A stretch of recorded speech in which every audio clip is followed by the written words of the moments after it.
5 अगस्त 2003 शाम 6:20 नई दिल्ली। देश की राजधानी में एक उच्च स्तरीय बैठक चल रही थी। कमरे के भीतर मौजूद हर चेहरा गंभीर था और दीवारों पर टंगी स्क्रीन पर कुछ ऐसे नक्शे और सूचनाएं दिखाई दे रही थीं जो आने वाले समय के खतरे की ओर इशारा कर रही थीं। वर्षों बीत चुके थे, लेकिन 1993 के घाव अभी भी ताज़ा थे। ये केवल अतीत को समझने की कोशिश नहीं थी, बल्कि भविष्य में उसी तरह के हमलों को रोकने की तैयारी भी थी। हर एजेंसी, हर विभाग अब पहले से ज्यादा सतर्क था, क्योंकि दुश्मन ने अपनी रणनीतियां बदल ली थी। जैसे जैसे समय आगे बढ़ा, दाऊद इब्राहिम का नेटवर्क भी बदलता गया। अब वो केवल पारंपरिक अपराधों तक सीमित नहीं रहा था। हवाला, ड्रग्स और अंतर्राष्ट्रीय तस्करी के जरिए उसका साम्राज्य और भी मजबूत हो चुका था। उसकी पहुंच अब कई देशों तक फैल चुकी थी और उसके संपर्क ऐसे लोगों से थे जो सीधे तौर पर सामने नहीं आते थे, लेकिन पर्दे के पीछे से खेल को नियंत्रित करते थे। ये एक ऐसा जाल था जिसमें फंसने के बाद निकल पाना लगभग असंभव था। इसी दौरान दुनिया में आतंकवाद के खिलाफ एक नई लड़ाई शुरू हो चुकी थी।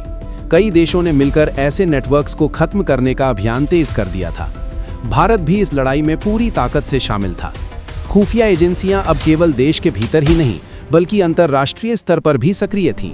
हर सूचना, हर संदिग्ध गतिविधि पर नजर रखी जा रही थी। ये एक ऐसी जंग थी जिसमें जीत केवल ताकत से नहीं, बल्कि धैर्य और रणनीति से मिल सकती थी। इस पूरे परिदृश्य में अजीत डोभाल जैसे अधिकारियों की भूमिका और भी अहम हो गई थी। उनकी सोच केवल वर्तमान तक सीमित नहीं थी, बल्कि वे आने वाले खतरों को पहले ही भांपने की कोशिश कर रहे थे।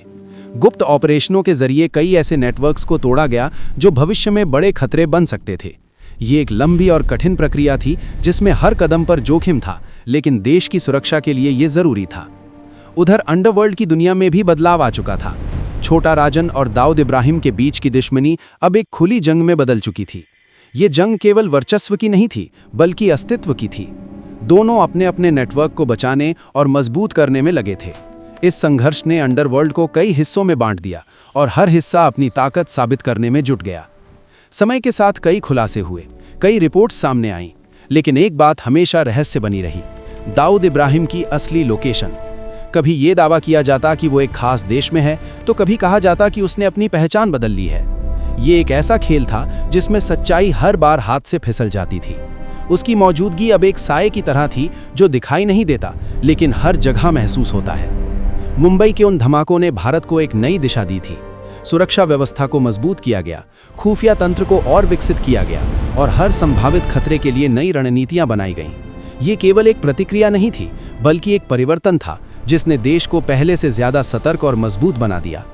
लेकिन इस कहानी का सबसे गहरा पहलू अब भी अधूरा है। ये केवल अपराध, साजिश